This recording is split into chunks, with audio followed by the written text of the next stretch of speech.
Gracias, Sofi, por esa hermosa oración. Feliz sábado, iglesia. Qué lindo. Este sí es un lindo sábado de sol, luego de una semana con mucha humedad, donde costaba secar los pisos, donde costaba la ropa y tantas cosas, ¿verdad? Es muy lindo poder encontrarnos juntos un sábado más para cantar, para poder conectarnos con Dios, para poder conectarnos entre nosotros también y por sobre todo ahora en este espacio, en este momento, abrir la Biblia juntos, ¿sí? Mi deseo es que en esta mañana podamos encontrar en la Biblia estas cosas, estos matices lindos que nos llenan el corazón y que nos dan fuerza para avanzar. También saludamos a los amigos que nos están acompañando allí, también por nuestra página, nuestro canal de YouTube, así que también sean muy bienvenidos. Hermanos, 3 frases que podrían resumir este sermón o esta reflexión, ¿sí? 3 frases. Frases conocidas. La primera: cuidado con las apariencias, porque las apariencias engañan. Muy bien. La segunda, esta no es tan conocida, pero bueno. Lo que ves depende de dónde estás parado. ¿Ok? ¿La escucharon alguna vez? O bueno, esta la inventó Alex o Madin Alex. Otra, y la última. Nos veremos junto al río. ¿Quieren que siga o no siga? Ahí continúa esta frase, la escuché en la UAP, así que... y la antítesis de nos veremos junto al río, ¿no? Pero vamos a quedarnos con nos veremos junto al río, porque de paso también este es un himno, ¿no? Nos veremos junto al río, junto a aguas cristalinas, ¿dónde? Exacto, Argentina, y Argentina está allí en el himno. No. No. Pero vamos a quedarnos con estas 3 frases, ¿ok? Y vamos a ver si estas frases son ciertas a base de lo que vamos a estudiar juntos hoy. Mi deseo no es marearlos, ni armarle un dulce de leche en la cabeza hoy, sino que podamos ver algunos detalles en una historia fascinante que tenemos en la Biblia y muy conocida. La idea y el objetivo de esta reflexión es que podamos ver esos detalles, esas frases, esas cositas que nos ayudan a esclarecer una historia. A menudo nos referimos siempre a los 4 evangelios. De paso, la historia que vamos a ver hoy se encuentra en uno de los evangelios. Pero, ¿cuáles son los 4 evangelios? Mateo, Marcos, Lucas y Juan. Perfecto, muy bien. En realidad, está bien y está correcto decir de que es un evangelio, ¿verdad? O sea, es un solo evangelio con 4 visiones diferentes, 4 miradas diferentes, ¿no? Sabemos que evangelio significa buenas nuevas, buenas noticias, y evangelio también significa Cristo Jesús, ¿no? Como una buena noticia. Entonces, ¿por qué 4 evangelios? O mejor dicho, ¿por qué un evangelio en 4 miradas? ¿No? Sabemos de que cada escritor, guiado por el Espíritu Santo, apuntaba a un público diferente, ¿no? Lucas apuntaba a uno, Mateo apuntaba a otro, ¿sí? Marcos a otro y Juan a otro, ¿no? Y sin embargo el Señor los guió a tal punto de que puedan ser útiles no solamente en su público, sino también para nosotros hoy. Por eso la historia que vamos a ver en esta mañana se encuentra en el Evangelio. ¿Ok? Cuando algo aparece más de 4 o 3 veces en los Evangelios, es un evento o un incidente totalmente significativo, totalmente importante, ¿no?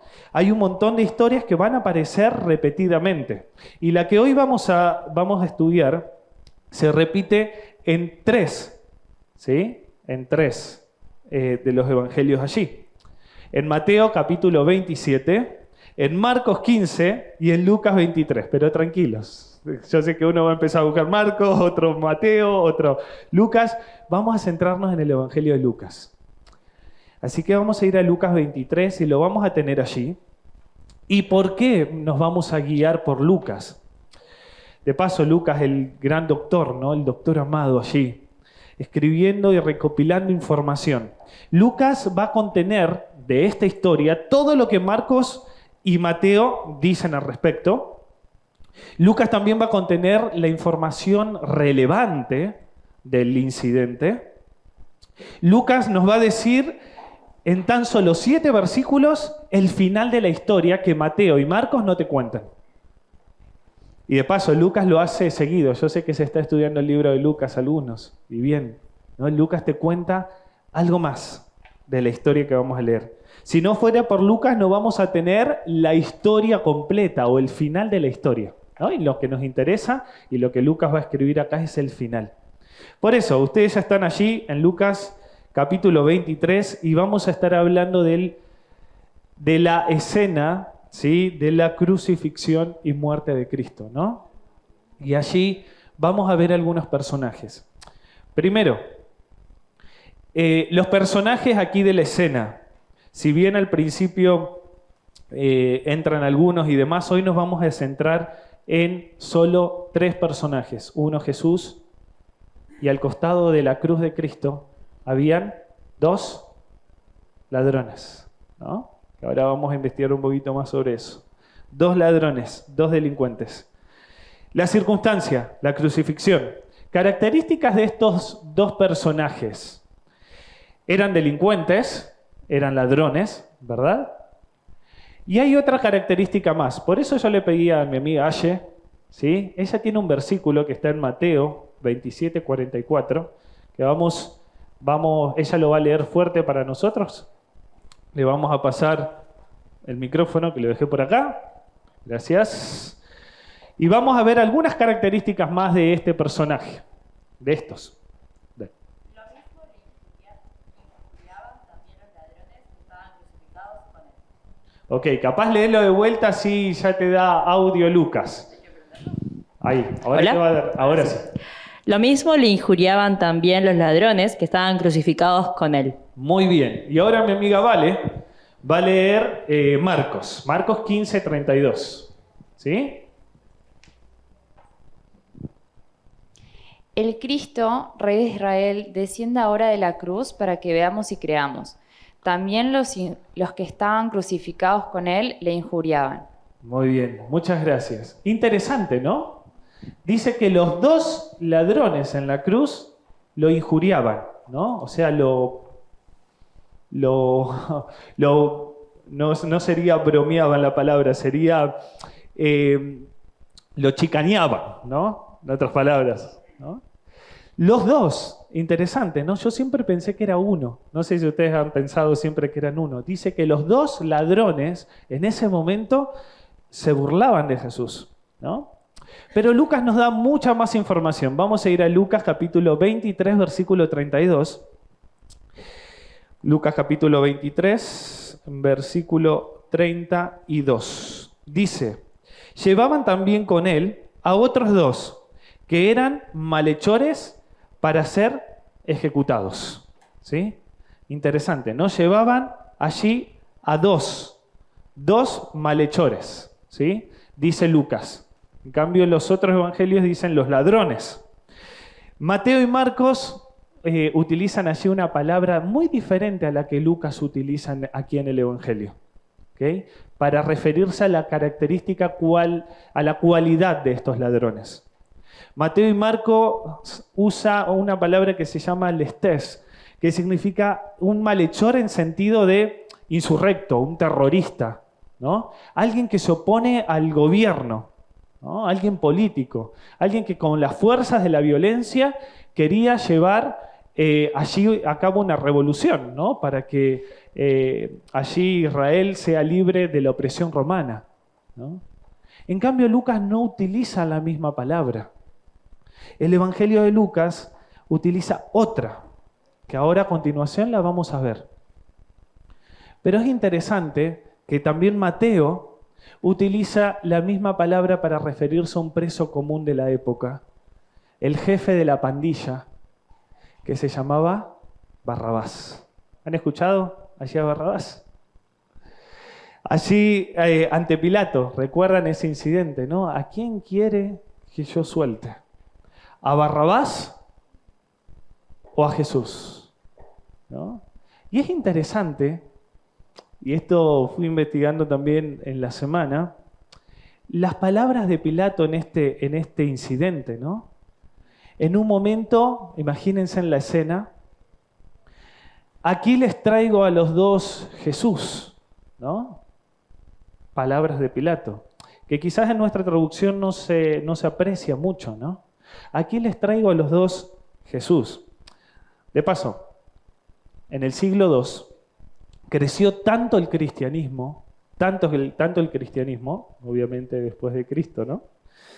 Que se expandió y fuera de Palestina, ¿no? Incluso en el norte, ¿no? En Siria. Por eso en el siglo II fue necesaria una traducción, ¿sí?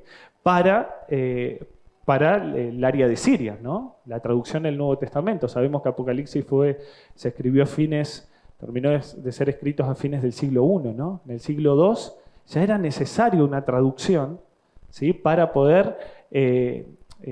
que pueda ser entendida por Siria, ¿no? Por eso allí es interesante porque allí en Mateo 27, en la versión siriaca, ¿no? Dice: ¿a cuál de los dos querés que os suelte?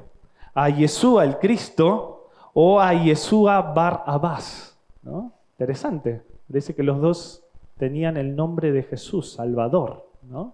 ¿A quién quieren que os suelte? ¿A Jesús el Mesías o a Jesús Bar Abás? ¿No? Interesante porque quizás en nuestra lectura no nos llegamos a percatar de eso. Quizás tenían el mismo nombre.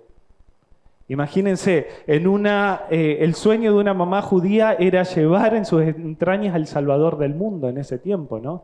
Por eso le ponían nombres o parecidos a Jesús Salvador o Isaí, Isaías, Oseas, que con unas palabritas más o menos significan Salvador. Entonces imagínense en ese momento, ¿no? Ante el pretorio allí, ¿no? Teniendo que decidir a quién quieren que los libere. Bueno, conocemos la historia. Barrabás, un revolucionario, el jefe de la pandilla, un insurrecto, el falso Mesías. Dos Jesuses que los dos pretendían ser el Mesías, pero sabemos que a quien dejaron en libertad fue al destés, fue al malhechor, fue al ladrón, ¿no? En cambio, Lucas utiliza otra palabra, ¿sí? Que lo leímos recién, que era cacurgos, que significa malhechor, ¿sí? Era un tipo especial de delincuente, ¿sí? Era gente que había hecho algo malo. No sé si podríamos decir que esta palabra es un poquito más rebajada, ¿no? Quizás porque Lucas se da cuenta de que en la escena había otros malhechores que no estaban en la cruz. Y quizás dos malhechores, yo me hice algunas preguntas al leer esto, ¿no? Dos ladrones, dos malhechores allí en la Pascua, en Jerusalén, llena de gente, y solo había dos. ¿No había más malhechores? ¿Por qué solo dos en ese momento? Si había más, ¿por qué solo dos tuvieron que llevar y acompañar al Mesías? ¿Cuántos tienen acá el deseo de todas las gentes? ¿Puedo ver las manos? Deseo de todas las gentes. Bien. ¿Cuántos no lo tienen al libro, el deseo de todas las gentes? Muy bien. Miren las manos que se levantaron antes. ¿Cuántos lo tienen? Así se los prestan, ¿ok? Y si no, Angie después hace allí algún descuento por el deseo de todas las gentes, ¿no? Un libro fascinante, hermoso, y que nos cuenta un poquito más de acerca de uno de estos ladrones. Podríamos llamarlo el ladrón bueno, ¿no? Dice, este hombre no era un criminal empedernido. Había sido extraviado por las malas compañías, pero era menos culpable que aquellos que estaban junto a la cruz, vitupendiando al Salvador. Había visto y oído de Jesús y se había convertido en su enseñanza, pero había sido desviado de él por las malas juntas. ¿Quieren saber quiénes eran las malas juntas que habían desviado al ladrón en la cruz, al ladrón bueno? Lo bueno que el deseo de toda la gente lo dice. Fueron los sacerdotes y los príncipes, aquellos que habían desviado al ladrón bueno, ¿no? de Jesús. La casta religiosa y política de ese momento, ¿no?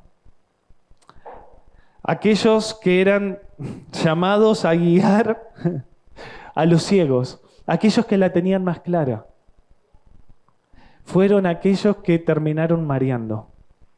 Amigos, y no solamente hablo para los líderes, y me hablo a mí mismo como líder, ¿no? Ojalá que nosotros podamos dimensionar un poco la influencia que tenemos sobre otros, ¿no? Para salvación. ¿Qué responsabilidad Dios nos dio, no? Todos tenemos influencia, todos llegamos a alguien, ¿no? Pero qué bien fuera que podamos transformar la vida, no solamente, nuestra, mediante el Espíritu Santo, ¿no? Sino poder transformar a otros con una influencia salvadora, ¿no? No con solamente actos de servicio, sino con una vida consagrada. Y aquellos guías de ciegos eran más ciegos que los propios ciegos, a tal punto de marear, de confundir incluso a aquellos que se querían acercar a Jesús, ¿no? Yo en el sermón pasado dije que la iglesia es el hospital de enfermos, ¿no? Donde todos llegamos con diferentes cosas, con diferentes enfermedades, ¿no? Unos sangrando más, otros menos, pero todos llegamos. Y qué lindo es encontrar un lugar donde poder sanar esas heridas, ¿no? Donde poder juntos estar. Pero la iglesia también es un lugar donde no todos son los que están, ni todos los que están son. Pero gracias a que está el médico, que podemos encontrar sanación, ¿verdad? Gracias al médico podemos tomar una decisión diferente a la que quizás por alguna persona podemos tomar. Qué lindo es pensar de que somos una influencia salvadora y que lo podemos ser, ¿no? En ese momento, entonces, en la cruz estaban estos dos hombres. ¿Acaso no eran ladrones también los levitas que traficaban allí con las ofrendas? Pensaban, ¿no? ¿Acaso no eran ladrones los fariseos que jugaban con también o estafaban incluso a las viudas? ¿Acaso no eran los ricos ladrones allí también que usuraban a los más necesitados? ¿Había más ladrones en la escena? Sí, había. Y justamente no estaban en la cruz. Había más. Habían más dignos de muerte en aquel día. ¿Por qué esos dos? La verdad, no lo sé. Quizás fue un señuelo que pusieron allí para reconocer de que Cristo era el malhechor, ¿no? Ante los ojos de los otros. Primera frase del sermón: cuidado con las apariencias, porque las apariencias engañan. En esta historia había más malhechores que solamente aquellos en la cruz, ¿no? Los verdaderos delincuentes no están justamente o solamente en la cruz, estos dos, sino había más. Lucas 23:39 dice: uno de los malhechores que estaba colgado lo insultaba diciendo: si tú eres el Cristo, sálvate a ti mismo y a nosotros, ¿no? Dice que había uno que lo insultaba. Dijimos anteriormente que habían, ¿cuántos eran? Dos los que lo insultaban. Pero Lucas dice que había uno que lo insultaba. A ver, ¿cómo puede ser esto? ¿Qué problema hay acá? Es interesante porque Lucas utiliza otra palabra distintiva para esto. Mateo y Marcos decía que los dos lo insultaban. O sea, los dos se burlaban, diciéndole: bájate de la cruz, bájate de la cruz. Pero Lucas utiliza una palabra aún más, mucho más desafiante. Porque dice que uno no solo que se burlaba o lo chicaneaba, sino que utiliza esta palabra blasfemia, ¿no? Dice que uno se pasó de la raya. ¿Qué significa blasfemia? Significa ponerse en el lugar de Dios o hacer, o lo que Dios hizo, confundirlo con lo que el diablo hace, ¿no? O viceversa. O incluso contristar al Espíritu Santo cerrando el corazón. Eso también es blasfemia según en la Biblia. Dice que hubo uno de los ladrones que pasó el límite. Uno que pasó la raya. Uno que fue más allá. Y ese uno es el ladrón malo, ¿no? De la historia. Ese pasó la raya. Dice en Lucas, ahí en 40, en el versículo 40, respondiendo el otro, lo reprendió diciendo: ni siquiera estando en la misma condenación, ¿temes tú a Dios? ¿No? Imagínense esa escena. Jesús en el medio y entre los dos más o menos peleándose, ¿no? Los dos se estaban burlando, pero de repente uno toma una acción diferente. Uno le dice: pará, te estás yendo. Pará. No tenés respeto ni siquiera por quién está en el medio. Uno de los dos reprende al otro, pero se reconoce pecador.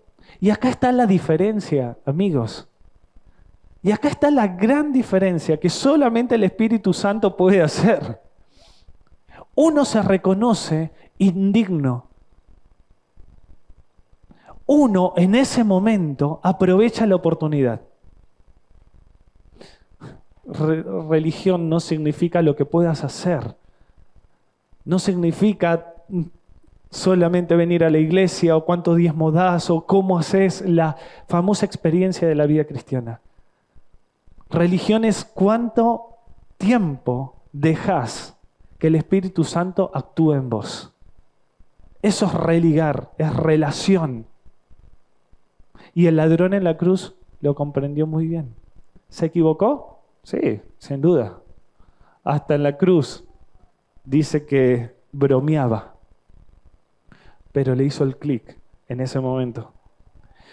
Lo que ves depende de dónde estás parado. Segunda frase. Desde abajo de la cruz, ¿no? Está la cruz en el medio, los dos ladrones, Jesús. Desde abajo, ¿qué se veía? 3 perdedores, muchos veían esto, y en el medio el peor. Imagínense algunos discípulos, ¿no? De Jesús. Quizás no los más cercanos, quizás algunos que lo seguían, pensando: 3 años y medio siguiendo a este tipo. 3 años y medio y mira cómo está. Yo creía que me iba a salvar. Tantos años invertí en crear esperanzas y ahí está. ¿Qué pasó? Este era un impostor. Había algunos sacerdotes, eso dice Mateo y Marcos, ¿no? Que también, si eres el Hijo de Dios, dale, ¿dónde está el rey? No entendieron nada. Los líderes políticos también estaban. Desde abajo se veía esa escena. Desde el medio de la cruz, ¿cómo veía el Salvador? ¿Qué veía? Veía una madre que quedaba desamparada. Veía un discípulo fiel, capaz de cuidar a su madre. Y de paso, hermanos, el cuadro de la escena del medio no es nada alentador. No es como las pinturas cristianas, medievales, renacentistas, de un Jesús tapadito, con cara angustiosa. No. Jesús desgarrado, sangrando, con heridas abiertas, sangre seca, labios secos, desnudo, Imagínense ver esa escena. Al mismo Salvador, al mismo Mesías, en esa condición. Y sin embargo, tiene tiempo y vocación para ocuparse de los de abajo. Con apenas susurros, porque tampoco que podía hablar tanto. Tiene vocación para ocuparse por los que están sufriendo. ¡Wow! ¡Qué impresionante es Dios! No ocupándose de su dolor, se ocupa de tu dolor. Y acá entramos nosotros, en el margen y en la escena, porque Jesús cargó mi pecado. Eso que me hace separarme de Dios, eso por lo cual lucho continuamente. Él cargó eso. Y en ese momento también se fija a un costado. Y ahora, viéndolo desde uno de los costados, uno se ve pecador, ¿no? Ahí está el ladrón. Y se avivó que el que estaba en la cruz del medio era la solución a su problema. Gracias al Espíritu Santo. Ojalá, mi hermano, que vos y yo nos avivemos del que tenemos al lado. Es el Salvador del mundo. Es tu Salvador, pero también tu restaurador. Gracias a Dios, nuestra suerte eterna no depende de nuestro pasado. Gracias a Dios. Gracias a Dios. Gracias a Dios que esto depende de vos y depende de mí. Depende de que reconozcas tu necesidad de Jesús. Y fue lo que pasó en aquella escena. Seguimos la lectura, dice nosotros, versículo 41, nosotros a la verdad justamente padecemos, porque recibimos lo que merecieron nuestros hechos, pero ningún mal hizo. Y dijo Jesús, acuérdate de mí cuando vengas en tu reino. Entonces Jesús le dijo, de cierto te digo hoy, estarás conmigo en el paraíso. ¡Wow! Qué impresionante, ¿no? En ese último momento, en esa última hora. Y ahí aplicamos, nos veremos junto al río, ¿no? Nos veremos junto al río. Jesús en esa oportunidad, sin importar nada más de lo que había hecho antes, le da su perdón y le ofrece vida eterna. Y amigos, ojalá que hoy podamos, en estas palabras del ladrón en la cruz, o mejor dicho, en las palabras de Jesús, podernos sentir con esperanza. Ojalá que podamos repetir la misma frase, ¿no?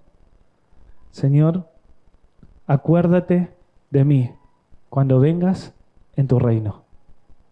Ojalá que hoy vos y yo podamos decir esa frase, Señor, acuérdate de mí. No me olvides, aquí estoy. Señor, quiero verte volver. Quiero que en esa gran mesa que estás preparando para mí estés sentado allí.